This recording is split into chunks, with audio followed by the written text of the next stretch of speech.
What up, social media? This is a day in the life of me. 5 a.m.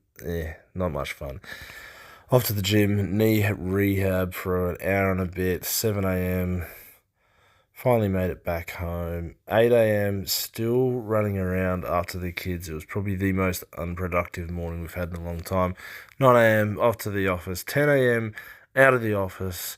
Off to a big event. 11 a.m. Still cruising, just about to pull up. We are at the Infrastructure and Construction Forum for the New South Wales Indigenous Chamber of Commerce. 1 p.m. lunchtime, massive feed. 2 p.m. meet and greet. Man, we met so many awesome people today. 3 p.m. back in the car, heading back home. 4 p.m. back into the office. Got to get up them stairs. 5 p.m. still at the desk. That'll do me, I think. 6 p.m. picked up baby, had a shower with